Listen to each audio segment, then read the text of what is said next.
श्री राधा राधा राधा श्री राधा राधा राधा श्री राधा राधा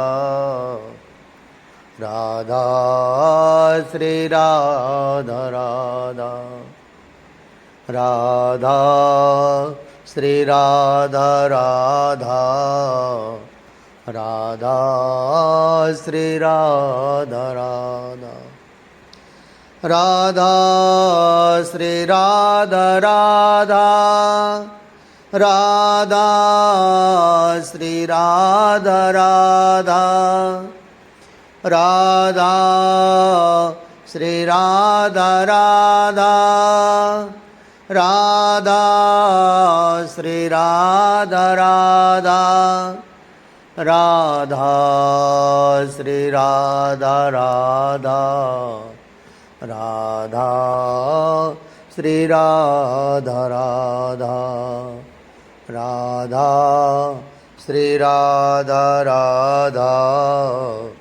राधा श्री राधा राधा राधा श्री राधा राधा राधा श्री राधा राधा राधा श्री राधा राधा राधा श्री राधा राधा राधा श्री राधा राधा राधा श्री राधा राधा राधा श्री राधा राधा। श्री वृंदावन बिहारी लाल की जय। श्री राधा वल्लभ लाल की। श्री राधा चरितामृतम। श्री राधा रानी द्वारा द्रौपदी को प्रेम तत्व की शिक्षा। यज्ञ की पूर्णाहुति हो चुकी थी। ब्राह्मणों को दान दक्षिणा वसुदेव जी द्वारा दिया जा रहा था। एक तरफ खड़े थे पांडव, पर पांडवों की दृष्टि श्री राधा रानी पर ही थी। तभी ललिता सखी के कान में श्री राधा रानी ने कहा, मुझे यहाँ सबकी दृष्टि चुभ रही है, मुझे यहाँ से ले चलो। ललिता सखी ने हाथ पकड़ा और पीछे अष्ट सखियाँ श्री जी को लेकर उनके शिविर में चली गई थीं। आप प्रसन्न हैं ना स्वामिनी? श्याम सुंदर से मिलन हो गया ना आपका? रंग देवी ने पूछा था। मेरी प्यारी सखियों, प्रेम हर जगह नहीं बहा करता। प्रेम के लिए स्थान की भी अपनी महत्ता होती है। हंसी श्री राधा रानी। यहाँ शंख ध्वनि हो सकती है, पर प्रेम की बंसी ध्वनि तो वृंदावन में ही होती है। यहाँ कहाँ मिलन? मिलन तो वृंदावन का ही है। सखियों, मुझे अब याद आ रही है अपने वृंदावन की। मुझे याद आ रहा है अपना बरसाना। मुझे अब ले चलो वहीं। एकाएक भावुक हो उठी थी श्री राधा रानी। पर ये क्या? किसी सुंदरी ने पीछे से चरण छू लिए थे श्री राधा रानी के। चौंक गई थी श्री राधा। कौन कौन हो तुम? मैं द्रौपदी, आपके दर्शनों की अभिलाषा से आई हूँ। हाथ जोड़कर बड़े विनम्र भाव से कह रही थी। ओह द्रौपदी! श्री राधा रानी ने हृदय से लगा लिया था। तुम मेरे श्याम सुंदर की सखी हो ना? चिबुक पर हाथ रखते हुए बड़े प्रेम से श्री राधा बोली थी। मेरा सौभाग्य है कि श्री कृष्ण ने इस कृष्णा को अपनी सखी माना, मुझसे मित्रता की।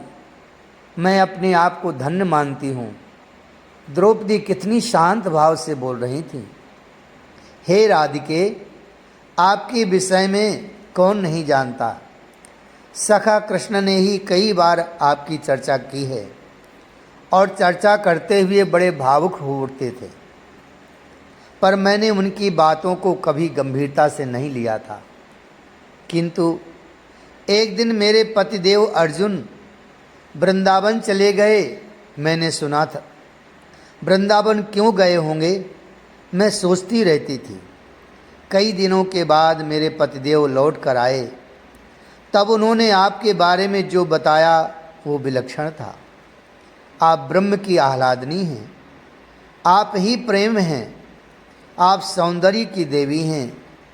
हे राधिके, बहुत कुछ कहा था मेरे पति अर्जुन ने। आप प्रेम का साकार रूप हैं और मैं क्या हूँ। तब से मेरे मन में यही कामना थी कि आपके दर्शन कर लूँ, एक बार आपके चरण की धूलि अपने माथे से लगा लूँ। मेरी इच्छा पूरी हो गई। ये कहते हुए द्रौपदी श्री राधा रानी के चरणों में गिर गई थी। हे अर्जुन प्रिया, उठो। हे याज्ञसेनी, बताओ क्या जानना चाहती हो। पर एक बात कहूँ, मुझे तुमसे शिकायत भी है। श्री राधा रानी ने कहा था, मैं आपसे प्रेम तत्व पर कुछ सुनना चाहती थी, पर आपको तो मुझसे शिकायत है। द्रौपदी मुस्कुराई। प्रेम तत्व को लेकर ही शिकायत है। प्रेम करती हो तुम श्याम सुंदर से, मुझे पता है, पर प्रेम के वास्तविक स्वरूप को नहीं जानती। श्री राधा रानी ने कहा, मैंने सुना है भरी सभा में जब तुम्हें नग्न किया जा रहा था, उस समय तुमने कृष्ण को पुकारा था। बेचारे भोजन कर रहे थे, भोजन को छोड़कर वे दौड़ पड़े। नयन बरस पड़े थे श्री राधा रानी के। कौन सी आफत आ गई थी जो अपने प्रेमास्पद को इतना कष्ट दिया तुमने। श्री राधा रानी भाव में बोल रही थी, क्या होता, ये शरीर ही तो नग्न होता, फिर क्या फर्क पड़ता है। ये शरीर तो एक दिन राख बनेगा, या फेंक देंगे तो कुत्ते खा जाएंगे। ऐसे शरीर के लिए तुमने कष्ट दिया है अपने प्रियतम को। श्री राधा रानी बोली, हे द्रौपदी, ये प्रेम है, ये प्रेम का मार्ग है। प्रेम इतना सरल नहीं है। प्राणों की बलि देकर भी प्रेम अगर मिलता है द्रौपदी तो सस्ता है। ले लो प्रेम, पर सच्चे प्रेम में स्वसुख की किंचन भी वांछा नहीं होती। सच्चा प्रेम तो प्रियतम का सुख देता है और प्रियतम का सुख देखता है। बचाओ बचाओ, ये सच्चे प्रेमी की पुकार नहीं है। सच्चा प्रेमी तो कोई कष्ट भी दे तो मुस्कुराता है और प्रियतम से कहता है, कोई बात नहीं, मुझे कुछ नहीं हो रहा, आप चिंता मत करो मेरी, मैं ठीक हूँ। पर प्यारे, आप तो ठीक हो ना। श्री राधा रानी द्रौपदी को प्रेम तत्व की दीक्षा दे रही हैं आज। हे द्रौपदी, ये प्रेम तत्व सबसे बड़ा तत्व है। इसके पथ टेढ़े मेढ़े हैं, इसलिए बहुत संभल कर चलने की ज़रूरत है। प्रेमी के जीवन का अथाह और इति ये मात्र आत्म बलिदान में ही हैं। प्राणों का मोह सबको होता है, पर प्रेमी इस व्यापक नियम के अपवाद में आ गया। प्रेमी को किसी का मोह नहीं होता, अपने प्राणों का मोह तो होता ही नहीं है। अगर है तो अभी पूर्ण प्रेमी वो है नहीं। हंसी श्री राधा रानी, हे द्रौपदी, ये सिर जब तक धड़ में है तब तक प्रेम, सच्चा प्रेम प्रकट कैसे होगा। इस सिर को प्रियतम के चरणों में चढ़ा दो, यानी मैं को चढ़ा दो। इसलिए तो सच्चा सूरवीर प्रेमी को ही कहा गया है, जिसे अपने प्राणों का भी मोह नहीं है। वह कितना ऊंचा और सच्चा पराक्रमी होगा। विचार करो द्रौपदी, अपने अहंकार की होली जलाकर जो निकल पड़ा है प्रेम के रास्ते, क्या उससे बड़ा कोई वीर इस दुनिया में है।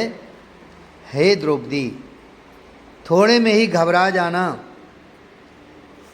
ये प्रेमी के लक्षण हो ही नहीं सकते।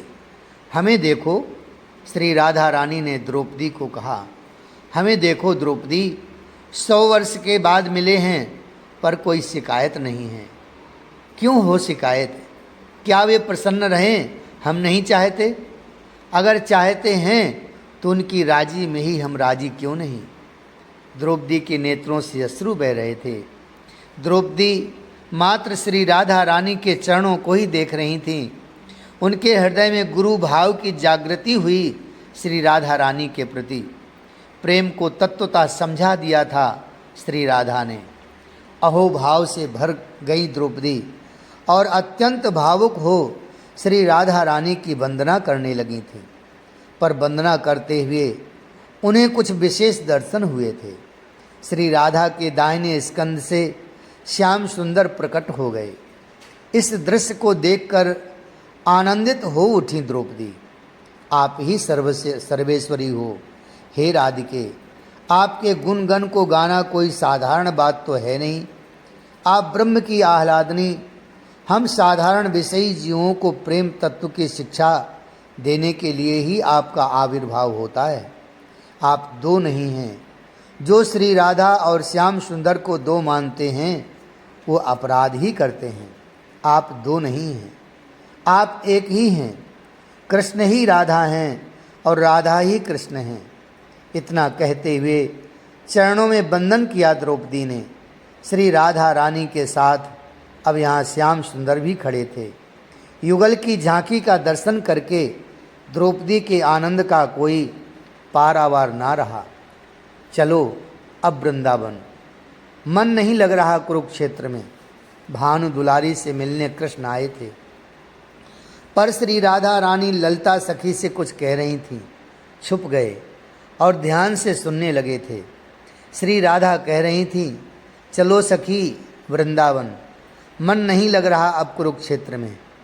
पर आप ऐसा क्यों कह रही हो? श्याम सुंदर तो हैं ना? ललता सखी ने कहा। सखी, प्रियतम श्याम सुंदर वही हैं। यहाँ कुरुक्षेत्र में मिल भी गए और राधा भी मैं वही हूँ। हम लोगों का मिलन सुख भी वही है, पर वो बात नहीं है जो बात वृंदावन में थी। ललिते, मेरा मन तो उन वृंदावन बिहारी के प्रति ही निष्ठावान है। द्वारकाधीश में वो बात नहीं है।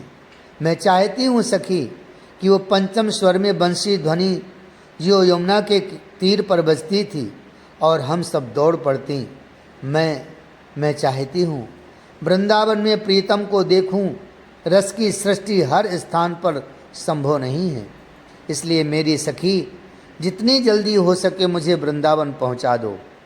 यदुनाथ में वो बात कहाँ जो ब्रजनाथ में थी। द्वारकाधीश में वो बात कहाँ जो वृंदावनाधीश में थी।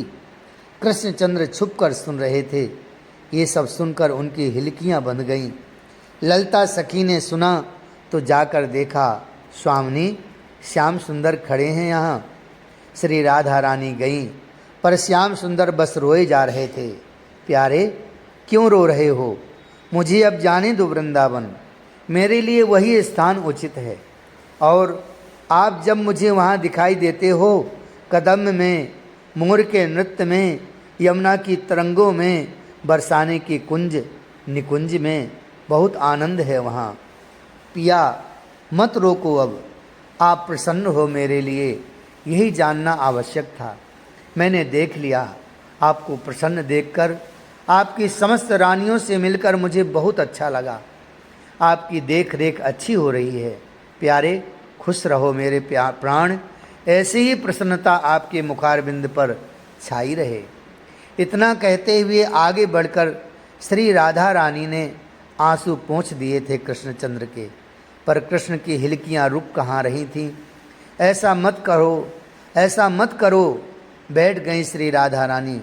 गोद में श्याम सुंदर का शीश रख लिया। सहलाती रहीं उन घुंघराले केसों को। क्या चाहते हो? जब कृष्ण का रुदन नहीं रुका तब पूछा श्री राधा रानी ने, बोलो प्यारे, राधा से तुम्हें क्या अपेक्षा है? एक बार मेरी द्वारिका में अपने चरण रख दो। कृष्णचंद्र ने विनती की, अब रहने दो। अब शीघ्र इस अवतार लीला को विराम दो और चलो निकुंज में। श्री राधा रानी ने कहा, नहीं, जिद मत करो पिए। द्वारिका में मेरा क्या काम? बैकुंठ को ही पृथ्वी पर उतारा है आपने, मुझे पता है। भू बैकुंठ है आपकी द्वारिका, पर बैकुंठ में मेरा क्या काम? आपकी महालक्ष्मी रुक्मिणी हैं, उनके साथ आप सानंद विराजे हैं, वहाँ मेरी क्या आवश्यकता है? ऐश्वर्य में माधुरी का क्या काम? इसलिए ज़्यादा आग्रह मत करो। गंभीर हो उठे थे श्री कृष्णचंद्र। राधे, महाभारत का युद्ध होगा, अब महाभीषण युद्ध है। उसके बाद एक और सूर्य ग्रहण तुरंत ही पड़ने वाला है। मेरी इच्छा है कि उस सूर्य ग्रहण में आप द्वारिका पधारें। द्वारिका के पास में ही एक तीर्थ है, कश्यपाश्रम सिद्धपुर। आप वहाँ आ जाएं। हम सब द्वारिकावासी भी वहाँ पहुँचेंगे। मैंने बाबा से और मैया से भी प्रार्थना की है। मैया तो मनाही कर रही थीं, पर बाबा ने मेरी बात मान ली। हे राधिके, आपके श्री चरणों में ये मेरी प्रार्थना है। इतना कहते हुए श्री जी के चरणों में कृष्णचंद्र झुक गए थे। नहीं प्यारे, उठा लिया श्री जी ने और अपने बाहु पास में भर लिया। दोनों मिले, बड़े प्रेम से मिलते रहे, अश्रु बहते रहे दोनों के। हे बज्रनाभ, अब समस्त वृंदावनवासी कुरुक्षेत्र से चलने की तैयारी में थे। नंद बाबा और वसुदेव जी गले मिले विदा होते हुए। देवकी रोहिणी ने मैया यशोदा का बहुत आदर किया और बहुत प्यार किया। ये हैं भी प्यारी मैया, कन्हैया की मैया। कन्हैया तो बस अपनी मैया से ही चिपके हैं। चल, तू भी चल वृंदावन, मैया यशोदा ने विनोद में कहा था। पर फिर हिलकियाँ फूट पड़ी कृष्ण की। ऐसा सौभाग्य कहाँ है मैया तेरे लाला के भाग में, वो तेरे हाथ की माखन रोटी। इतना ही बोल पाए कृष्ण। मनसुख को गले से लगाया कृष्ण ने। श्री दामा तो बस रोता ही जा रहा है। अन्य सखा बिरहा कातुर हो उठे हैं। ललिता रंग देवी से कृष्णचंद्र ने कहा, मेरी प्यारी राधा का आप लोग संभाल करना। ललिता सखी रो गईं तो अपने हृदय से लगा लिया कृष्ण ने। अपनी अपनी बैलगाड़ी में सब बैठे और कुरुक्षेत्र से श्रीधाम वृंदावन की ओर चल पड़े। मैं आ गई अपने वृंदावन। बरसाना तो मेरी प्रतीक्षा ही कर रहा था। आहा, कितना आनंद आया। मेरी मैया कीर्ति, मेरे प्यारे बाबा भानु और समस्त मेरे बरसाने के लोग, कितना अच्छा लगा इन सब से मिलकर। ललिता कहती हैं, स्वामिनी आप कुछ अस्वस्थ हो रही हो, तभी तो सपने देखती हो। खुली आंखों से स्वप्न देखना स्वस्थता के लक्षण तो है नहीं। ठीक कहती है ललिता, मैं अब सपने ज़्यादा देखने लगी हूँ। कुरुक्षेत्र गई सपना ही तो था, नहीं तो मैं राधा भला वृंदावन छोड़कर कहीं और जा सकती हूँ? नहीं, मैं श्री धाम को कैसे त्याग सकती हूँ? एक क्षण को भी नहीं छोड़ सकती। फिर कुरुक्षेत्र की बात तो सपना ही था। हाँ हाँ, गई होगी, मेरी छाया गई होगी। राधा कैसे जा सकती है कुरुक्षेत्र? कुरुक्षेत्र ही क्या, वृंदावन को छोड़कर राधा कहीं नहीं जा सकती। मुझे इस अवतार के लिए श्याम सुंदर ने कहा था और कहा था आपको चलना ही पड़ेगा मेरे साथ मर्तलोक में। मैंने साफ मना कर दिया, कहा आप जाओ। मेरा इस वृंदावन, गोवर्धन, बरसाना, यमुना जी, इनको छोड़कर मैं कहीं नहीं जा सकती। प्यारे आप जाओ, अवतार की लीला करके आ जाना। पर अपनी बात पर श्याम सुंदर अड़ गए थे। तो फिर ठीक है, वृंदावन, गोवर्धन, बरसाना ये सब भी पृथ्वी पर जाएंगे। गोलोक गोकुल के रूप में जाएगा और निकुंज वृंदावन पर इस प्रेम रस के सब अधिकारी नहीं हैं।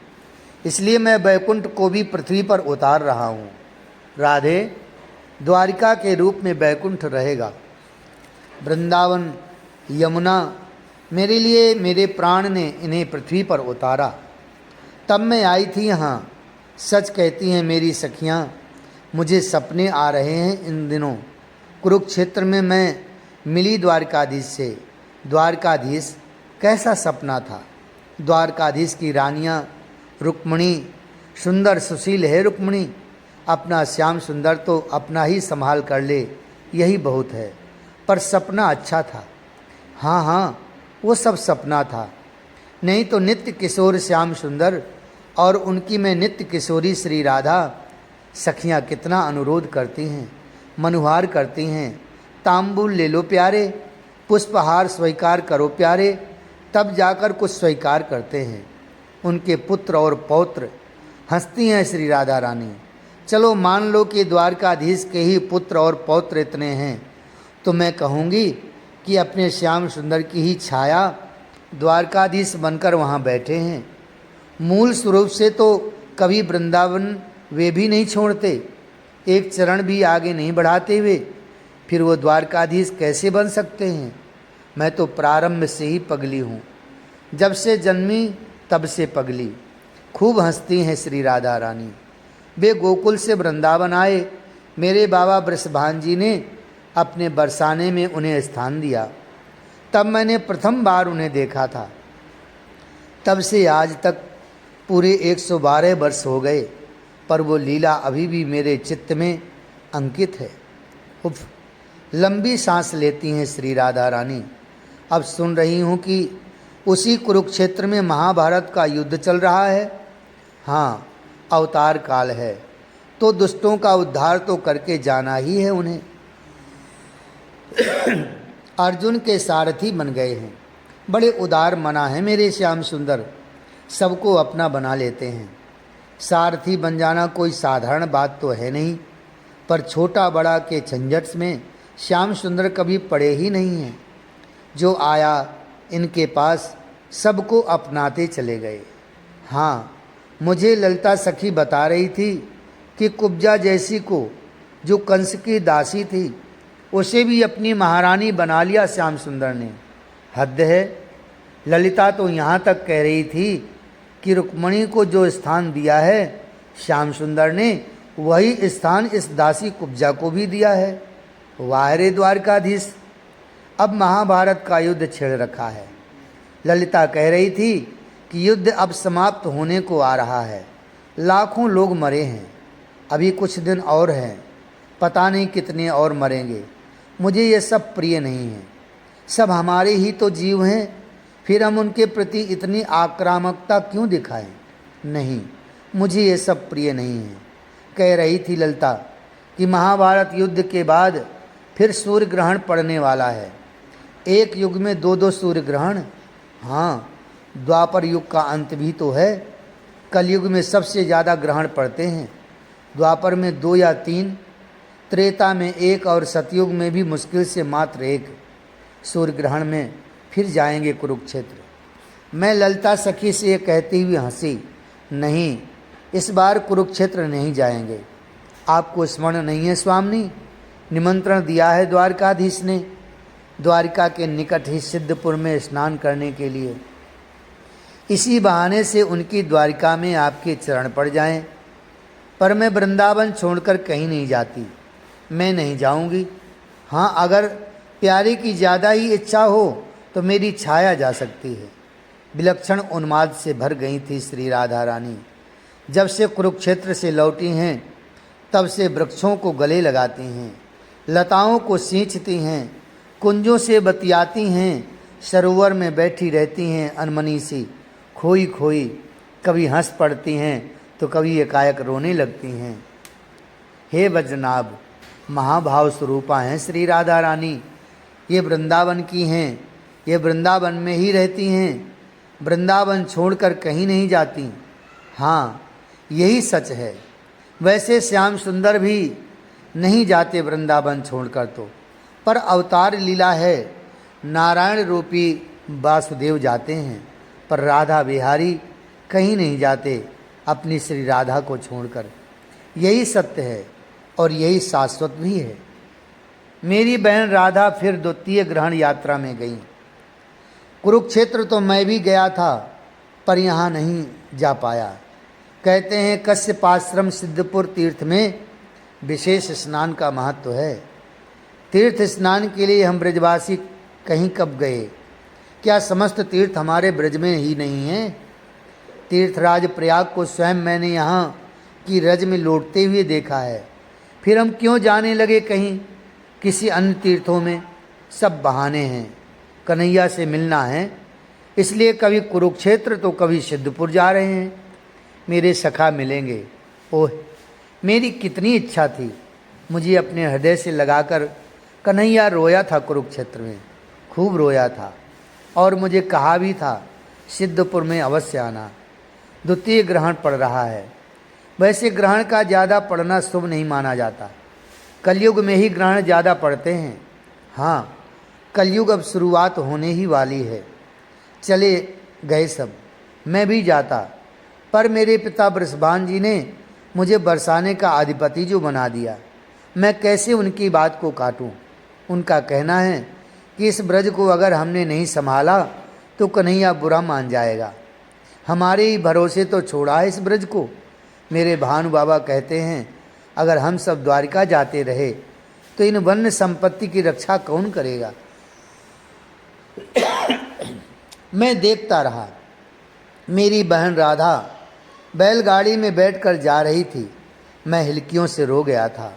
बहन कोमलांगी हैं, कुछ एक वर्ष ही तो हुए हैं कुरुक्षेत्र गए हुए, फिर द्वारिका के समीप की यात्रा।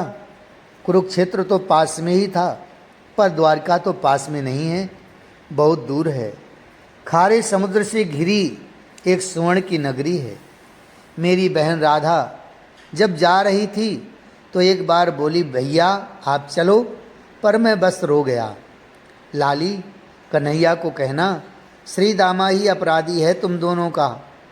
आज जो तुम इतना रो रही हो, विरहाग्नि में जलती हो, उसका दोषी अगर कोई है तो ये तेरा श्री दामा भैया ही है। वो दिन गोलोक की लीला मैं श्री दामा खो गया था। मेरी बहन बोलती रही, श्री दामा भैया, श्री दामा भैया। बैलगाड़ियाँ चल दी थीं। मैं गोलोक से कुंज में गया था। श्री दामा खड़े खड़े उस गोलोक कुंज में घटी घटना का स्मरण कर रहे हैं। कन्हैया कन्हैया चारों ओर आवाज़ देता हुआ कुंज में प्रवेश किया था मैंने, पर मुझे कोई नहीं दिखा। हाँ, दूर तमाल वृक्ष के नीचे श्री राधा और कन्हैया बैठे थे, पर मैं जब वहाँ पहुँचा तो मुझे अच्छा नहीं लगा। मेरा कन्हैया श्री राधा के चरणों में झुका हुआ था और श्री राधा मुंह फेर कर माननी बनी बैठी थी। मैं कुछ देर तक खड़ा ही रहा।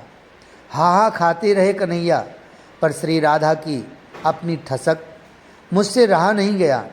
मैंने कहा, राधे तुमको कन्हैया से इतना मान, बात बात में मान करना उचित नहीं है।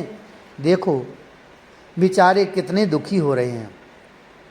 ऐसा भी क्या मान। पर श्री राधा ने मेरी बात का कोई उत्तर नहीं दिया। कुछ देर बाद भी जब यही सब चलता रहा तब मैंने क्रोध में आकर कह दिया, कभी 100 वर्ष का वियोग होगा ना, तब पता चलेगा कि कन्हैया का विरह क्या होता है। मेरे मुंह से ये क्या निकल गया था। मेरी ओर देखा श्री राधा ने और कन्हैया ने भी। तब मुझे अपराध बोध हुआ। मैंने क्षमा मांगी, पर कन्हैया मुस्कुरा कर बोले, अब तो लीला होगी, अवतार काल में ये लीला होगी। 100 वर्ष का वियोग हम दोनों का होगा।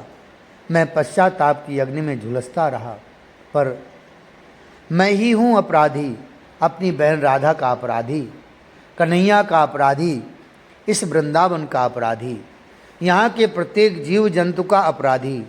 डुबो दिया मैंने संपूर्ण वृंदावन को विरह कुंड में। श्री दामा प्रेमोन्माद से भर जाते हैं। बैठक में जाता हूँ, वहाँ मन नहीं लगता। मुखिया बना दिया है मुझे। यहीं से गहवर वन दिखाई देता है। कल एक गोप कह रहा था कि गहवर वन में अभी भी सखियाँ और राधा लाली बैठती हैं। उनकी आवाज़ सुनी है मैंने। पागल हो गए हैं सब लोग। मैंने उनसे कहा, राधा तो द्वारिका गई है, सखियाँ सब गई हैं। तो कहने लगा, नहीं भैया, आपको विश्वास ना हो तो चलिए मेरे साथ, वहीं बैठक होती है सखियों की। अपनी राधा लाली भी वहीं बैठी रहती हैं। मैं कुछ नहीं बोला, पर मुझे पदचाप सुनाई देते हैं राधा के। राधा की पायल बजती हुई, फिर एकाएक खिलखिलाने की आवाज़, फिर दूर से भैया श्री दामा भैया, पर यह आवाज़ रुकती है तो दूसरी शुरू हो जाती है। श्री दामा कहाँ गया तू? कन्हैया की पुकार।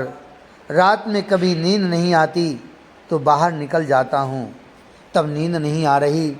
कन्हैया पीछे से आकर आंखें बंद कर देता है। मैं कैसे कहूँ कि मेरा भ्रम है। ये कमल का पुष्प उसी ने दिया है मुझे। क्या ये कमल का फूल नहीं है? सब कहते हैं है। फिर इसका मतलब कि दोनों मेरे प्राण यही हैं, वो नहीं गए कहीं। यही सच है। हाँ, बाहर के लोगों को बताने के लिए मथुरा द्वारिका पर सच्चाई यही है कि ये दोनों युगल यही हैं। वो ग्वाला कह रहा था कि सखियों की मंडली अभी भी गैवर वन में चलती रहती है। मुझे इस ग्वाले की बातें सत्य लगने लगी हैं। कह रहा था कल, विश्वास करो भैया, कन्हैया और राधा लाली यही हैं। हाँ, मुझे भी कल अंधकार में से कन्हैया की आवाज़ सुनाई दे रही थी। उसकी हंसी, उसकी खनकती आवाज़। श्री दामा, मेरे साथ ही साथ तो चल रहा था वो। तू भी यही समझता है कि मैं वृंदावन छोड़कर चला गया? अरे मैं वृंदावन कैसे छोड़ सकता हूँ श्री दामा। मैं यहीं हूँ। मैं वृंदावन की रज में, लताओं में, यहाँ की हवाओं में, सर्वत्र मैं हूँ। फिर मैंने ध्यान से देखा तो उसके वाम भाग से बहन राधा प्रकट हो गई। भैया, मैंने उसे छू कर देखा। नहीं, मेरा कोई भ्रम नहीं था। वो सच में यही हैं। वो वृंदावन छोड़कर जाते नहीं हैं। ये कुछ लीला कर रहे हैं। दोनों मिलकर लीला कर रहे हैं। लीलाधारी जो हैं। हा हा हा हा। श्री दामा हंसते हैं, अकेले अकेले। दूर महल से कीर्ति मैया अपने पुत्र को देखती हैं, उनकी स्थिति देखती हैं तो बस रो देती हैं। जय श्री राधा, जय श्री राधा। राधे कृष्ण कृष्ण कृष्ण राधे राधे। राधे श्याम श्याम श्याम राधे राधे। राधे कृष्ण कृष्ण कृष्ण राधे राधे। राधे श्याम श्याम श्याम राधे राधे। श्री वृंदावन बिहारी लाल की जय। जय जय श्री राधे श्याम, जय जय श्री राधे श्याम।